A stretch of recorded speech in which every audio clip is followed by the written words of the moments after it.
I am Dr. N.R. Bhaskar Reddy, general physician practicing at Rayachoti Kadapa district.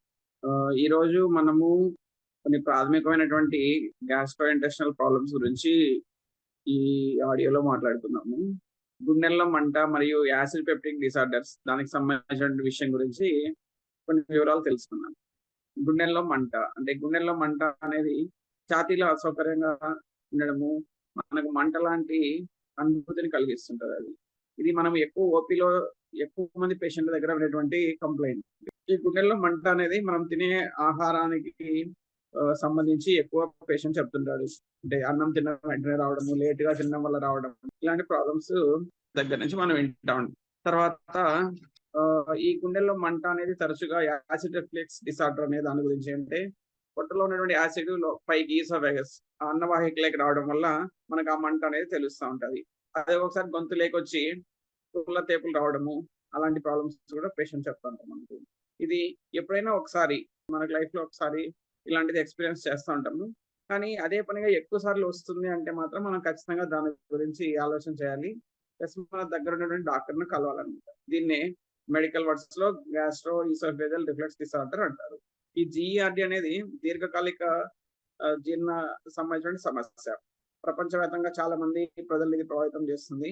ఇది చాలా common గా వినేటువంటి కంప్లైంట్స్. మనం ఒక్కొక్కసారి ఛాతీలో నొప్పి, లేకపోతే తిన్నది పూర్తిగా అరిగినటువంటి ఫీలింగ్ ఏదని చెప్పడము, కొన్నిసార్లు కష్టంగా ఉండడము, దగ్గు రావడము, అట్లాంటి ప్రాబ్లమ్స్ కూడా చెప్తా ఉంటారు పేషెంట్లు.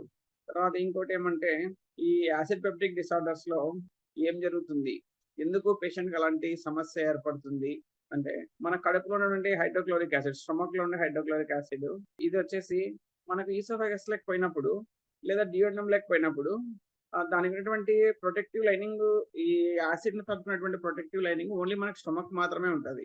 ఈసోఫాగస్ లో కానీ డియోడనం లో కానీ ఉండదు.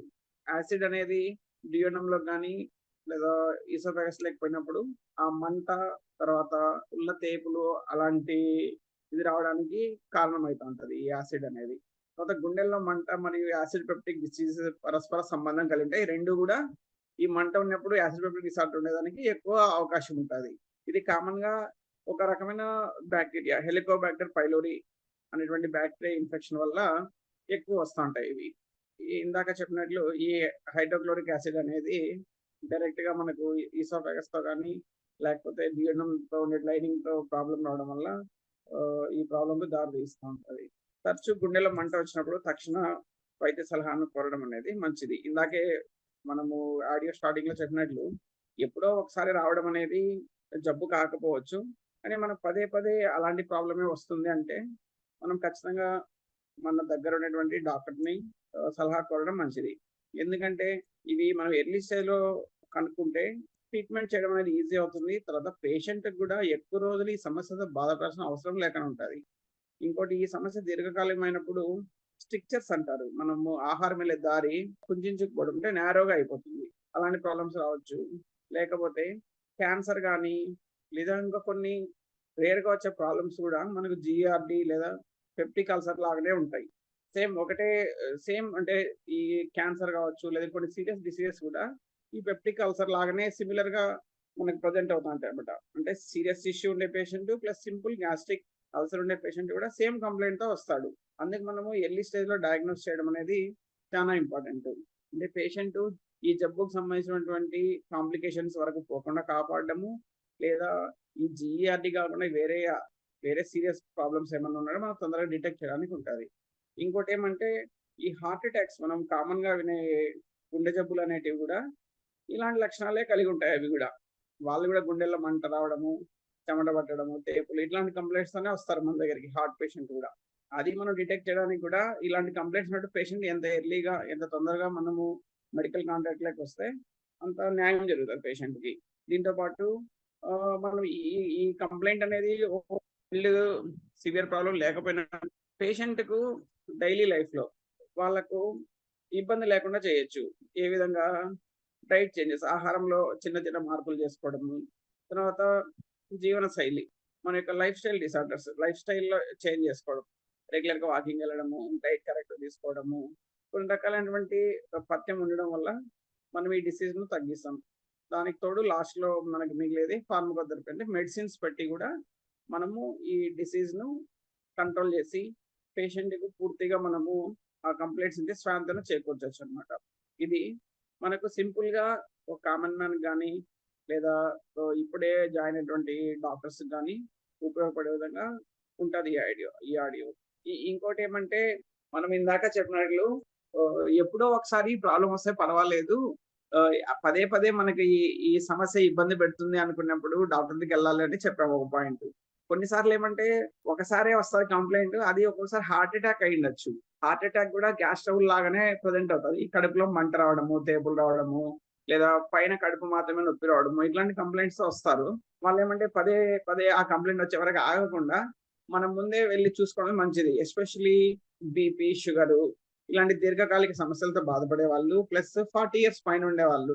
కొన్నిసార్లు బిలో 30 ఇయర్స్ కూడా హార్ట్ అటాక్స్ వచ్చినప్పటికి ఎక్కువ 45 ఇయర్స్ ఉన్నప్పుడు చిన్న గ్యాస్ ట్రబుల్ లాగున్నా కూడా మనం నియరెస్ట్ మెడికల్ సెంటర్ దగ్గరికెళ్ళేసి ఈసీజీ గాని, లిపిడ్ ప్రొఫైల్ అంటే కొలెస్ట్రాల్ సంబంధించిన టెస్ట్ చేసుకోవడము, షుగర్ చెక్ చేసుకోవడము, ఇట్లాంటివి చేసుకోవడం మంచిది. ఇంకా మనం డాక్టర్స్‌గా చెప్పాలంటే డైట్ చేంజెస్, తర్వాత లైఫ్ స్టైల్ చేంజెస్‌తో పాటు ఫార్మకోథెరపీ గురించి చెప్పేటప్పుడు డ్రగ్స్. ఈ డ్రగ్స్ డాక్టర్ చెప్పిన విధంగా వాడడం అనేది ఒకటి. తర్వాత వచ్చేసి చెప్పినన్ని రోజులు వాడడము. తర్వాత ఎండోస్కోప్ అనేది బేసిక్ ఇన్వెస్టిగేషన్ ఇలాంటి డిసీజెస్‌లో. ఎండోస్కోప్ చేసుకుంటేనా లోపల మనకు అల్సర్ ఉందా? లేదా ఇంకా వేరే ఏమన్నా ఇష్యూస్ ఉన్నాయా? ఎనీ మాలిగ్నెన్సీస్ కావచ్చు. ఇంకేదైనా ప్రాబ్లమ్ ఉందనేది తెలుస్తది. ఇంకోటి ఇది మనం ఎర్లీగా కనుక్కోవడము, ఏం జబ్బులుంటాయి అనుకోవడము అట్లాంటివి. దీంతో ఏం సీరియస్ ప్రాబ్లమ్స్ ఒకవేళ మనం దీన్ని నెగ్లెక్ట్ చేయడం వల్ల ఎలాంటి ప్రాబ్లమ్స్‌లో మనము ల్యాండ్ అవుతామనేది తెలుసుకోవాలంటే, దీన్ని నెగ్లెక్ట్ చేయడం వల్ల స్ట్రిక్చర్స్ రావచ్చు. ఇందాక చెప్పినట్లు ఆహార వాహిక అనేది నారోగా అయిపోతది. దానివల్ల పేషెంట్‌కి కంటిన్యూయస్‌గా వామిటింగ్స్ కావడము, ఆకలి కాకపోవడం ఇలాంటి సమస్యలుంటాయి. తర్వాత బ్లీడింగ్ అవుతది ఒక్కొక్కసారి. బ్లడ్ వామిటింగ్స్‌తో ప్రెజెంట్ కావచ్చు. ఎక్కువ సీరియస్ బ్లడ్ వామిటింగ్స్ అవుతాయి. బ్లడ్ లాస్ రావడము. మనం వెంటనే ఏదైనా దానికి బ్లడ్ తక్కువ ఉండడం అనేది మనకు చాలా రకాల ట్రీట్మెంట్స్‌కు దూరం చేస్తదది. ఒక్కోసారి ఎక్కువ బ్లడ్ వామిటింగ్స్ అయ్యేసి పేషెంట్ సడెన్‌గా కొలాప్స్ అయిపోయి డెత్ కావచ్చు. ఇలాంటి కాంప్లికేషన్స్ ఉంటాయి. తర్వాత వచ్చేసి పర్ఫరేషన్ అంటారు. ఈ అల్సర్ డియోడినంలో గాని అక్కడ ఉందనుకోండి, ఆ డియోడినంలో హోల్ పడుతుంది. హోల్ పడేసి ఆ ఫుడ్ పార్టికల్స్ అన్నీ కూడా పేగులోంచి బయటికెళ్ళిపోయి పెరిటోనియంలోకి ఎంటర్ అవుతాయి. అది కూడా సీరియస్ ప్రాబ్లమ్. అది మనం వితిన్ 24 అవర్స్‌లో ఆ హోల్ క్లోజ్ చేయలేని పరిస్థితిలో కన్నా వెళ్ళామంటే పేషెంట్ డెత్ కావడము, లేదా మెడికల్ ఎక్స్‌పెన్సెస్ ఎక్కువైపోవడము, అది ఎమర్జెన్సీ సర్జరీ చేసి రావడము, వాళ్ళకు చాలా ఫైనాన్షియల్ ప్రాబ్లమ్స్ కలిగిస్తదది. ఒక్కొక్కసారి పేషెంట్‌కి అలాంటి ప్రాబ్లమ్ ఉన్నట్టు వెంటనే మనం గనక కనుక్కోలేకపోతే కూడా ఇంకా సీరియస్ పరిస్థితికి దారితీసి పేషెంట్ చనిపోయే అవకాశాలు ఎక్కువవుతాయి. ఇలాంటి కాంప్లికేషన్స్ నుంచి కూడా మనం తప్పించుకోవడానికి ఒకసారి, 2 సార్లు కంప్లెయింట్ ఉన్నా కూడా మనము నియరెస్ట్ మెడికల్ సెంటర్ దగ్గరికెళ్ళడం అనేది మంచిది. చేంజెస్ గురించి చెప్పాలంటేనా ఎక్కువ స్పైసీగా ఉండే ఫుడ్ కానివ్వచ్చు, లేదా కారం ఎక్కువ లేకుండా తినడము. అది అన్నిటికన్నా ముఖ్యమైనది. తర్వాత టైమ్ టు టైమ్ ఫుడ్ తీసుకోవడం. మార్నింగ్ బ్రేక్‌ఫాస్ట్ కావచ్చు, మధ్యాహ్నం భోజనము, నైట్ భోజనం కూడా మనము సేమ్ టైమ్ మెయింటైన్ చేయాలి. ఎక్కువ హాఫ్ జాడ్‌గా ఎక్కువ తినడము, లేదా పూర్తిగా తినకుండా ఉండడము, ఎక్కువ ఉపవాసాలు ఉండడము, ఇట్లాంటివి లేకుండా ఒక రెగ్యులర్ డైట్ అనేది ఫాలో అవ్వడం మంచిది. ఎక్కువ ఫ్రూట్స్, గ్రీన్ లీఫీ వెజిటబుల్స్, ఆకుకూరలు ఎక్కువ తీసుకోవడం అనేది మంచిది. ఎక్కువ ఆయిల్ ఫుడ్స్, ఎక్కువ ఫ్యాట్ ఉండే ఫుడ్స్ కూడా తగ్గించుకుంటేనే మనకి ఈ కంప్లెయింట్స్ అనేటివి చాలా వరకు తగ్గుతది. తర్వాత వచ్చేసి లైఫ్ స్టైల్ చేంజెస్. రెగ్యులర్‌గా వాకింగ్ వెళ్ళడము అనేది అన్నిటికన్నా ముఖ్యమైనటువంటి జీవన శైలిలో మనం మార్చుకోవాల్సినటువంటిది. చాలా మందికి సెడెంటరీ లైఫ్ స్టైల్ అంటారు కదా! ఎక్కువ మనం కూర్చొనే జాబ్ చేస్తుంటాం. అసలు ఒక్కొక్కసారి ఎండ తెలీదు మనకు. ఓపెన్ ఎయిర్‌లో గాలి తగలి ఎంతసేపు ఫ్యాన్‌లు, ఏసీలు తప్ప వేరే గాలి అనేది లేకుండా ఉంటది. మనము ఓపెన్ ఎయిర్‌లో వాకింగ్ చేయడం వల్ల కూడా ఈ గ్యాస్ ట్రబుల్ అనేది చాలా వరకు తగ్గుతుంది. ఫార్మకోథెరపీ అనేది మనం హాస్పిటల్‌కెళ్ళాక అక్కడ డాక్టర్ ప్రిస్క్రైబ్ చేయడం. ఈ ప్రోటాన్ పంప్ ఇన్హిబిటార్స్ కావచ్చు, లేదా ర్యాంటాక్ లాంటి టాబ్లెట్స్ కావచ్చు. అది మన అవసరాన్ని బట్టి మనకు డాక్టర్ గారు అడ్వైస్ చేస్తారు. ఇంకొక విషయం ఏమంటే, ఈ యాసిడ్ డిసార్డర్ వచ్చిన తర్వాత మనము డాక్టర్‌ని కలుస్తాము.